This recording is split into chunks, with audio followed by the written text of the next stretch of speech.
Assalamualaikum warahmatullahi wabarakatuh. Semangat pagi teman-teman. Selamat hari Senin. Balik lagi bersama Nurina Miriam di Nurina Tok Tok. Happy terus, no galau-galau. Baiklah, udah hari Senin lagi. Itu artinya apa coba? Ayo, kalau udah hari Senin lagi, itu artinya kita harus jauh lebih semangat daripada minggu-minggu lalu. Ya kan? Karena nggak tahu gimana ya, tapi kalau menurut saya sih, hari Senin adalah harinya membuka rezeki kita yang baru di minggu ini. Bukan begitu, bukan? Bukan, bagus. Oke, mau ngapain kita di Nurina Tok Tok episode yang kali ini? Saya sih mau ngomongin tentang ini ya, tentang teman-teman yang sudah pernah punya pasangan, itu kalau misalnya hubungannya tidak berlanjut gitu, harus berhenti di tengah jalan, itu untuk memulai sebuah hubungan yang baru, apa yang teman-teman rasakan? Ya, macam-macam nih, terutama kalau misalnya hubungan itu sudah mendalam, sudah lama gitu, atau misalnya teman-teman sudah pernah melalui sebuah pernikahan gitu, terus putus di tengah jalan, itu kan rasanya di dalam hati untuk memulai, chapter atau bab dengan seseorang yang baru, apalagi untuk ngedate lagi dengan seseorang yang baru, itu kan gimana ya, rasa cemas, rasa was-was, aduh, akankah ini akan seperti itu lagi atau bagaimana nanti selanjutnya, gitu, ya kan? Nah, apa namanya, untuk memulai langkah yang baru itu memerlukan persiapan. Memang betul memulai langkah baru setelah kita putus itu, ngedate lagi dengan orang yang baru itu memang membutuhkan persiapan dan keberanian. Ya, benar, karena dunia, dunia ngedate-ngedate lagi itu memang beda sama yang pernah kita lalui sebelumnya, ya kan? Dulu kita hubungan kita sudah baik, sudah bagus. Kalau yang misalnya masih belum nikah, putus di tengah jalan gitu, atau yang sudah pernah menikah mungkin mengalami perceraian, ya nggak apa-apa, it's okay, ya. Kita move on aja. Nah, tapi bagaimana caranya move on ini? Untuk ngedate aja kadang-kadang kita nggak berani, ya kan? Terus gimana caranya? Nih, ya, untuk Nurina Tok-Tok kali ini kita akan ngebahas tentang ngedate lagi atau siap ngedate lagi setelah putus. Ya, dengerin baik-baik. Apa yang harus kamu lakukan untuk ngedate lagi setelah putus? Ini part satunya, part 2-nya ada di minggu depan, ya. Baiklah. Yang pertama, yang paling penting sebelum kamu mulai ngedate lagi adalah kamu harus menunggu sampai perpisahan itu resmi selesai.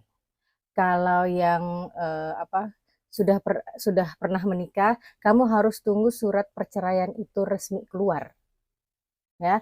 Atau yang belum menikah, kamu harus tunggu sampai kata putus itu tercetus, ya. Karena apa? Karena kalau kamu tidak menunggu sampai hubungan terakhir kamu itu selesai, betul-betul selesai secara resmi, itu namanya kamu selingkuh. Oh, jangan ya, jangan dicap menjadi seseorang yang selingkuh gitu. Hanya karena kamu merasa hubungan kamu sudah berakhir, tapi dia merasa hubungan kamu belum berakhir, ya. Jadi supaya aman damai sentosa dan lain-lain, kamu harus menunggu sampai perpisahan itu benar-benar resmi. Ya, bacain dulu nih. Ini terutama untuk yang sudah pernah menikah sebelumnya ya. Pastikan semua proses hukum terkait perceraian telah diselesaikan, ya kan? Sebelum kamu kembali ke dunia ngedate lagi, ya kan? Ini memberikan waktu bagi kamu untuk pulih, ya, untuk pulih secara emosional dan menghindari konflik yang tidak perlu. Tuh kan saya bilang, tunggu sampai semuanya resmi baru kamu ngedate lagi. Jangan sampai kamu dicap sama orang lain sebagai orang yang berselingkuh. Karena sebelah sana menganggap bahwa hubungan kamu masih ada alias belum selesai. Ini berlaku juga untuk orang-orang yang belum pernah menikah ya. Jadi bukan cuma untuk perceraian aja, tapi perpisahan setelah putus setelah hubungan yang beberapa lama. Ya, jadi itu yang pertama. Tunggu sampai resmi selesai. Oke? Nah, setelah sudah resmi atau sambil menunggu status kamu sudah resmi, ya kan? Menjadi seorang jomblo lagi adalah luangkan waktu untuk diri sendiri. Yang dulu mungkin kepala kamu masih penuh dengan berbagai masalah dalam hubungan yang terdahulu. Yuk kita luangkan waktu untuk diri sendiri. Kalau perlu healing, healing lah, ya. Mau kemana? Mau yang simpel-simpel seperti ke mall boleh, mau mau jalan-jalan, mau liburan boleh banget, terserah. Yang penting kamu meluangkan waktu untuk diri kamu sendiri, ya. Jadi kamu harus memanfaatkan masa transisi ini untuk apa? Ya untuk kamu sendiri, ya. Nih aku bacain. Luangkan waktu untuk melakukan hal-hal yang kamu suka dan membangun kehidupan yang lebih baik sebelum mencari pasangan yang baru. Kalau mau menggeluti atau bukan menggeluti ya, kalau mau mencoba hobi baru boleh. Ya, kamu yang tadinya nggak suka olahraga, tiba-tiba aku pengen nyobain olahraga ini gitu kan. Boleh. Ya, siapa tahu di arena olahraga itu kamu ketemu seseorang, ya kan? Nah, gimana? Baru dua nih. Baru dua tapi rasanya udah lumayan lepas ya. Udah lumayan lepas beban kamu ya dari hubungan yang terdahulu, ya. Oke, selanjutnya adalah bangun kembali kepercayaan diri. Ya, perpisahan itu seringkali mempengaruhi rasa percaya diri seseorang, benar banget ya. Siapa sih yang mau berpisah dari hubungannya, apalagi hubungannya itu sudah dalam, ya kan? Sudah lama, sudah mendalam, ya. Nggak ada yang mau kayak gitu. Jadi, saya bacain lagi. Jadi, penting bagi kamu untuk memperkuat kembali kepercayaan diri. Caranya gimana? Merawat diri. Yang tadinya skincare ini terlupakan, pakai lagi. Yang tadinya keluar rumah cuma begitu aja nggak dandan, dandan lagi. Percantik diri kamu. Ya, pakai baju kamu yang terbaik. Jangan pakai daster yang usang. Jangan pakai baju yang menurut kamu terlalu sering dipakai waktu bersama dengan si dia. Baju andalan kamu waktu kamu bersama si dia tuh gak usah dipakai lagi. Ganti dengan baju yang baru. Kita mulai lembaran baru lagi. Ya, pokoknya kamu harus melakukan aktivitas yang membahagiakan diri sendiri dan pastinya mengembangkan kualitas diri kamu.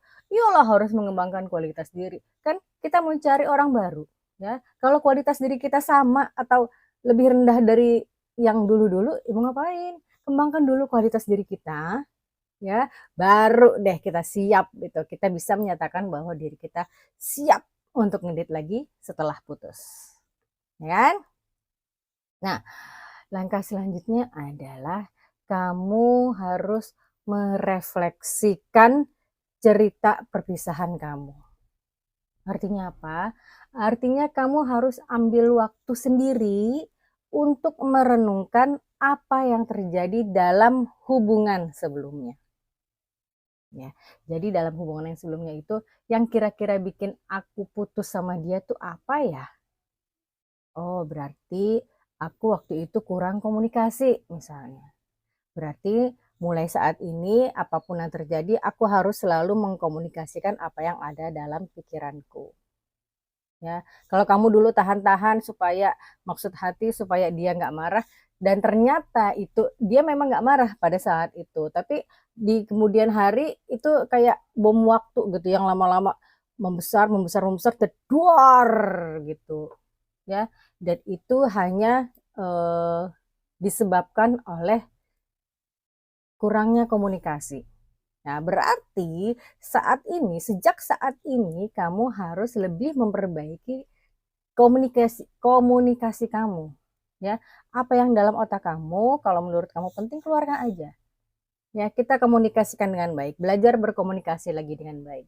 Karena seperti saya bilang sejak dulu bahwa hubungan kita dengan seseorang itu hubungan dua arah, ya kan? Nggak bisa satu arah saja, harus dua arah, ya kan? Jadi apapun yang ada di kepala kita, utarakan, komunikasikan. Nggak usah malu, nggak usah takut. Oke, kalau perlu dudukin, kok dudukin, ajak duduk pasangan kamu, terus ini masalah ini menurut kamu bagaimana? Kalau menurut saya ini begini, ayo kita bicarakan baik-baik ya. Kalau dia sayang benar-benar sama kamu, dia akan mendengarkan kamu, mendengarkan apa keluh kesah kamu, dia akan mendengarkan bagaimana sudut pandang kamu dan lain-lain ya. Tapi kalau misalnya ini nggak mau dengar gimana? Ya berarti memang bukan pasangan kamu. Itu he's not meant to be for you gitu ya. Jadi udah paling bener deh memperbaiki kualitas mulai dari sekarang sebelum memulai hubungan yang baru lagi dengan pasangan, dengan calon pasangan. Ya, baiklah. Nih, aku bacain lagi ya. Ambil waktu untuk merenungkan apa yang terjadi dalam hubungan yang lalu, ya kan? Refleksi ini membantu kamu mengenali apa yang perlu diubah. Nah, tadi kan saya udah bilangin. Dan apa yang harus dipertahankan dalam hubungan baru. Oke, dalam hubungan yang baru salah saya atau kekurangan saya adalah komunikasi. Tapi yang harus dipertahankan adalah saya apa namanya, saya harus terus perhatian sama pasangan saya. Itu harus saya pertahankan dengan pasangan baru saya. Misalnya gitu ya udah nggak apa-apa. Jadi kamu pertahankan terus rasa perhatian kamu ke pasangan plus perbaiki komunikasi. Ya kan? Oke, baiklah. Yang selanjutnya yang harus kamu siapkan atau yang harus kamu lakukan sebelum kamu memulai ngedate lagi setelah putus adalah bicara positif tentang perpisahan kamu yang lalu, ya. Biasanya nih orang yang, berpisah ya dari pasangannya itu di sini tuh penuh dengan amarah, dengan emosi-emosi negatif gitu di dalam hatinya, di dalam kepalanya tuh gitu tuh. Jadi kalau misalnya ada orang yang, apa namanya, nggak sengaja tercetus tentang sebuah perpisahan, wah dia tuh udah langsung, "Iya, gue juga dulu begitu, itu gara-gara tuh laki gue tuh begini begini begini begini gitu, ya kan. Atau nggak usah ada yang tercetus gitu, dia ngeliat seseorang yang mukanya mirip pasangannya dia di masa lalu itu dia langsung, "Ih, tuh orang mirip mirip si itu ya, mirip pasangan aku yang dulu ya. Pasti tuh orang, apa, nggak bisa menghargai perempuan deh, pasti dia begini-begini deh, pasti." Jangan begitu ya sayangku, ya. Karena, apa ya, kalau kita terus-terusan hidup dalam kenegatifan kita, itu kamu artinya tidak maju-maju hidupnya, kamu tidak bisa move on hidupnya. Karena di luar sana itu ada banyak sekali laki-laki atau perempuan yang jauh lebih baik daripada pasangan kamu yang dulu, ya. Jadi jangan langsung, "Ah, pasti dia begini deh." Jangan apa namanya, jangan membicarakan sesuatu yang negatif tentang hubunganmu di masa lalu, ya.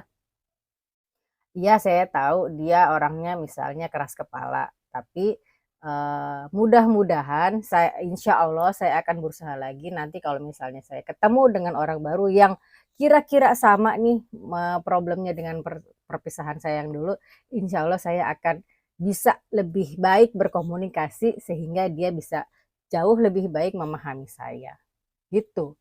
Omongin hanya yang baik-baik saja dari hubungan kamu di masa lalu, terutama dengan mantan kamu itu, ya. Nih bacain dulu ya, hindari membicarakan perpisahan atau perceraian dengan nada negatif, ya. Fokus pada pelajaran yang kamu dapatkan. Ya, fokus hanya pada pelajarannya. Oke, pelajarannya adalah ini. Berarti di hubungan yang lalu misalnya saya kurang sabar, maka di sini di hubungan yang baru ini saya akan jauh lebih sabar. Ya, fokus pada bagaimana hal itu bisa membuat kamu menjadi lebih dewasa dan bijaksana. Ya kan? Jadi jangan sekali lagi jangan pernah bicara negatif. Iya, betul. Hal yang terjadi di hubungan kamu yang lalu-lalu itu memang negatif, tapi jangan dibawa ke hubungan yang sekarang. ya. Nggak usah bawa-bawa lagi ke hubungan yang sekarang. Biarkan saja itu menjadi masa lalu kamu dan niatkan kamu memperbaiki diri ya untuk menjadi orang yang jauh lebih dewasa dan jauh lebih bijaksana di masa depan. Untuk siapa? Untuk pasangan kamu yang baru dan untuk diri kamu sendiri juga begitu ya.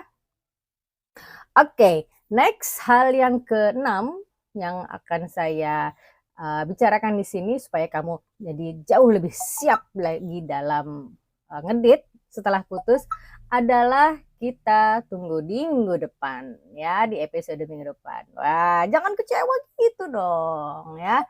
Gini aja, sekarang apa namanya, kamu eh kalau misalnya masih ada unek-unek di dalam hati, nggak apa-apa, boleh yuk klik aja di apa namanya, kita punya seperti biasa kita punya Nurina Tok Tok Hotline ya, kamu bisa curhat di situ, kamu bisa kasih saran di situ, kamu bisa kritik di situ, nggak apa-apa, tulis aja. I'm sorry, di mana nomornya, bagaimana caranya nih, di sini nomornya nih, udah ada belum? Tring gitu tadi ya. Nah, ini kamu screenshot, kamu pause, kamu hubungi saya atau tim kita di nomor itu ya. Insya Allah akan ketemu sama tim ya. Pertama akan direspon dulu sama tim. Kalau misalnya masih ada mengganjal, boleh silakan curhat aja di situ. Ya, atau Kak, tolong bawakan topik tentang yang ini dong, yang lain dong, boleh. Tulis aja di situ, ya. Saran, kritik, curhat juga boleh di situ. Tadi saya udah bilang, kan? Baiklah, sekian dulu ya perjumpaan kita. Jangan lupa setiap hari Senin ada video panjang Nurina Tok Tok seperti ini yang saya akan membahas jauh lebih detail tentang topik yang ada di hari Senin ya. Selain itu juga ada video short yang akan tayang setiap hari. Video short ini kebanyakan berisi adalah quote yang kami dapat, yang saya dan tim dapat atau kita bikin sendiri ya. Jadi jangan tinggalkan Nurina Tok Tok Nurin di channel Nurina Miriam karena setiap hari ada tuh ya. Jadi kita tayangnya selalu video panjang dan video short itu jam 5.25 ya. Jadi kamu setelah bangun pagi, sholat subuh dan lain-lain, ritual pagi sudah selesai, coba buka Nurina Miriam channel ya. Kita lihat Nurina Tok Tok yang video panjang dan video shortnya ya. Kalau video short itu ya nggak ada 1 menit lah ya, 30, banyak kan 30 juga, 10 atau 20 detik. Tapi kalau video short kayak gini kurang lebih 15 sampai 20-an detik, 2 detik, 15 sampai 20-an menit ya. Jadi kalau kamu mau nonton mau denger sambil di perjalanan boleh pakai earphone-nya aja ya. Baiklah, sudah selesai Nurina Tok Tok pada hari ini. Mudah-mudahan bermanfaat, insya Allah menginspirasi. Terima kasih atas perhatian teman-teman semua. Jadi abis ini kamu siap ngedit lagi ya setelah putus ya. Nggak masalah kok insya Allah. Ya, baiklah terima kasih sekali lagi atas perhatiannya. Assalamualaikum warahmatullahi wabarakatuh. See you when I see you. Dah. Thank you for watching Nurina Tok Tok.